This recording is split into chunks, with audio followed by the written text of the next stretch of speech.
আপনারা জানেন যে গত 3 দিন ধরে কালীগঞ্জ বাজারে দীর্ঘ সময় 3 দিন ধরে দাঙ্গা অনুষ্ঠিত সংগঠিত হয়। এই দাঙ্গা সংক্রান্ত একজনের মৃত্যুও ঘটে এবং অনেক দোকানপাট লুটপাট হয়, অনেক লোক জখম হয়। তো আমাদের ঊর্ধ্বতন কর্তৃপক্ষ পুলিশ সুপার মহোদয়ের নির্দেশে অতিরিক্ত ফোর্স এনে আমরা আজকে যে অভিযান পরিচালনা প্রায় 1.5 শতাধিক পুলিশ নিয়ে আমরা অভিযান পরিচালনা করেছি দাঙ্গাকারীদের গ্রেপ্তার এবং দাঙ্গার কাজে ব্যবহৃত দেশীয় অস্ত্র এগুলো উদ্ধারের জন্য।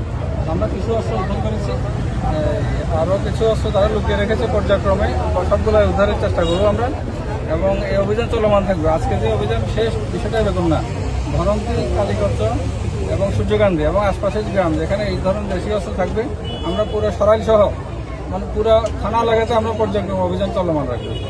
আচ্ছা, এই যে এই ঝগড়াতে তো অনেক পুলিশ আহত হয়েছে এবং আপনি নিজেও কথা হয়েছেন, এই বিষয় নিয়ে কি পুলিশ এসব কোনো মামলা হয়েছে? হ্যাঁ, যখন অনেক পুলিশ যখন প্রাপ্ত হয়েছে দেশের জন্য, আমরা দেশের জন্যই আমরা এটা করতেছি। আমাদের জীবন, আমাদের শরীর এগুলোকে আমরা তুচ্ছ জ্ঞান করেই আমরা রাষ্ট্রের জন্য কাজ করেছি। অকুতোভয় পুলিশ সদস্যরা নির্ভীকভাবে কাজ করেছে এবং এই জন্য যখন সংক্রান্তে পুলিশের উপর আক্রমণের বিষয়ে একটা আমরা মামলাও করেছি।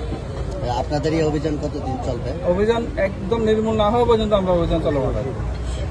অসংখ্য ধন্যবাদ। আপনার আরেকটা প্রশ্ন আছে যে একটা তো নিহত হয়েছে, মামলা হয়েছে, আমরা জানতে পারছি, তো এই এলাকাতে যে লুটপাট হয়েছে এই ব্যাপারে কোনো পক্ষ থেকে কোনো মামলা হয়েছে কিনা? লুটপাট সংক্রান্ত একটা মামলা, জখম এবং লুটপাট সংক্রান্ত একটা মামলা হয়েছে।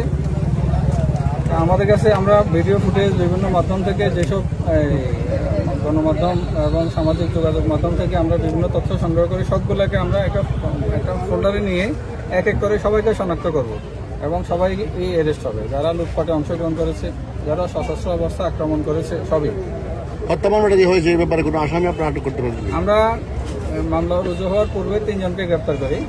তো বাদী পরবর্তী মামলা করার সময় গ্রেপ্তারকৃত একজনকে নামে আসামি করেছেন।